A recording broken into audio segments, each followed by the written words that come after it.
윤석열 전 대통령과 김건희 여사, 전직 대통령 부부를 겨눈 특검 수사가 속도를 내고 있습니다. 법조팀 이시열 기자가 나와 있습니다.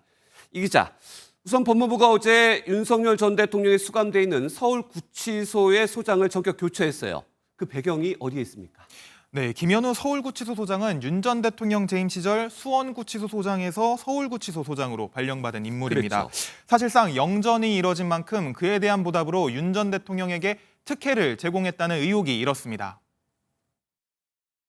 윤석열의 전체 구속 기간 중 총 변호인 등을 접견한 시간은 395시간 18분에 이르며 총 접견 인원은 348명에 이릅니다. 국민 여러분, 이것이 과연 일반적인 수용자에게도 적용될 수 있겠습니까?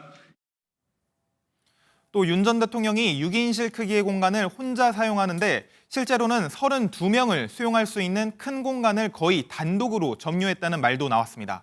이런 의혹을 없애기 위해 법무부가 문책성 인사 조치를 단행했다는 해석이 나옵니다. 네, 서울구치소장이 일단 바뀌었으니 앞으로 수사 방향도 한번 좀 지켜보겠습니다. 윤 전 대통령 부부 수사도 얘기를 해볼까요? 윤 전 대통령은 버티고 있고 김 여사는 일단 소환 조사에는 응하고 있습니다. 서로 다른 모습을 보이고 있는데 어떻게 해석이 가능합니까? 네, 윤 전 대통령 부부의 엇갈린 특검 대응에 대해 여러 가지 해석이 나오고 있습니다. 네. 앞서 리포트에서도 보셨듯 두 사람이 뇌물죄와 관련해 공모관계에 놓일 수 있다는 정황도 나왔죠. 그렇죠. 예. 두 사람이 특검에 출석해 상반된 진술을 한다면 불리할 수밖에 없다는 점을 염두에 뒀을 수 있습니다.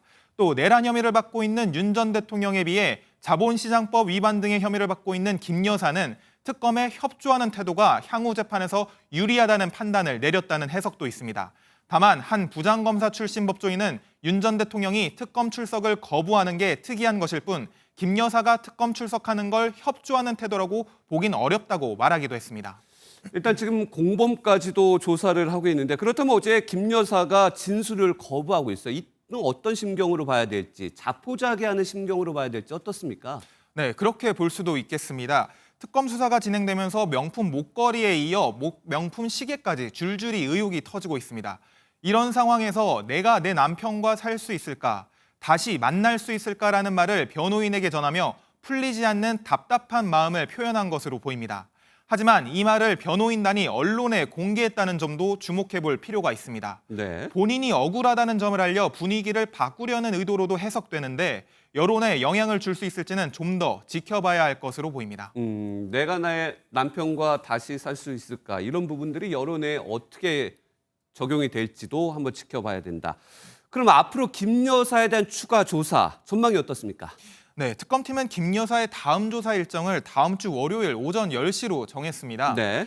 어제 이뤄진 구속 후 첫 조사는 4시간 만에 종료됐는데 실질적인 조사는 약 2시간 10분 정도밖에 이뤄지지 않았습니다. 또 김 여사가 구속되는데 결정적인 역할을 한 명품 의혹에 대해서는 조사가 전혀 이뤄지지 않았습니다. 뿐만 아니라 오늘 김건희 여사의 집사로 지목된 김예성 씨에 대해 구속영장이 발부된다면 대질 신문을 진행해야 할 필요성도 있습니다. 따라서 앞으로도 여러 차례 소환 조사가 이루어지겠지만 김 여사가 소환에 순순히 응할지는 미지수입니다. 네, 윤 전 대통령 부부 수사 상황 잘 들었습니다. 지금까지 사회부 이시열 기자였습니다.